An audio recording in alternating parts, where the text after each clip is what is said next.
ইতিমধ্যে জেনেছেন হেফাজতে ইসলাম আগামী 3 মে মহাসমাবেশের ডাক দিয়েছে 5টি দাবিতে।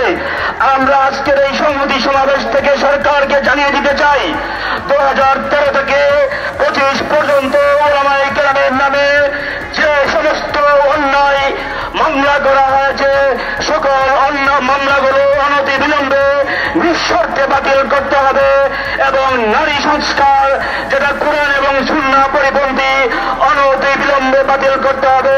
সর্বশেষ আগামীকালের হেফাজতের সম্মেলনকে সকল সার্থক করে তোলার জন্য বিনীত অনুরোধ জানিয়ে আজকের সমাবেশ বক্তব্য এখানে শেষ করছে। নাসরুম মিনাল্লাহি ওয়া ফাতহুন করে সংগ্রামী উপস্থিতি এই পর্যায়ে সংক্ষিপ্ত বক্তব্য নিয়ে আসছেন হেফাজতে ইসলাম বাংলাদেশ শাহবাগ থানার অন্যতম নেতা মাওলানা মুফতি তোফায়েল হোসেন।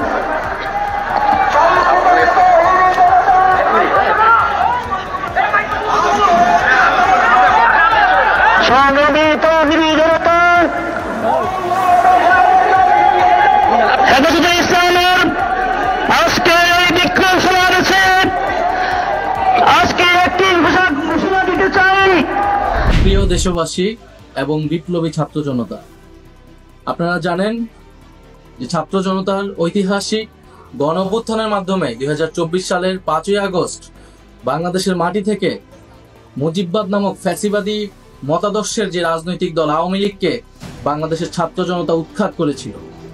কিন্তু আমরা দুঃখের সাথে দেখছি যে এতদিন হয়ে যাওয়ার পরেও সেই আওয়ামী লীগের ব্যানারে আওয়ামী লীগের লোকেরা এই বাংলাদেশের মাটিতে এখনো মিছিল করার সাহস পায় এবং এই অন্তর্বর্তী সরকারের পক্ষ থেকে তেমন দৃশ্যমান উদ্যোগ নেওয়া হয়নি এই আওয়ামী লীগকে নিষিদ্ধ করার বা আওয়ামী লীগের বিচার কার্যক্রমকে দৃশ্যমান করার।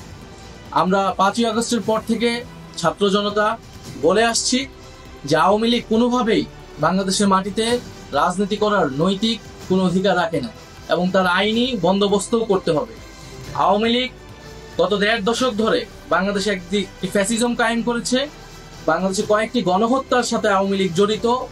আমরা জানি পিলখানা হত্যাকাণ্ড থেকে শুরু করে হেফাজতের শাপলা হত্যাকাণ্ড, মোদি বিরোধী আন্দোলনের হত্যাকাণ্ড এবং সর্বশেষ জুলাই আন্দোলনের হত্যাকাণ্ড। এছাড়া বিরোধী রাজনীতিক লোকেরা গুম খুনের ক্রসফায়ারের শিকার হয়েছে। এই সব কিছুর বিচারের জন্যই কিন্তু এই গণ অভ্যুত্থান হয়েছিল এবং আওয়ামী লীগকে আমরা দলগতভাবে বিচারের দাবি জানিয়েছিলাম, সেটিও আমাদের সামনে দৃশ্যমান হয়নি।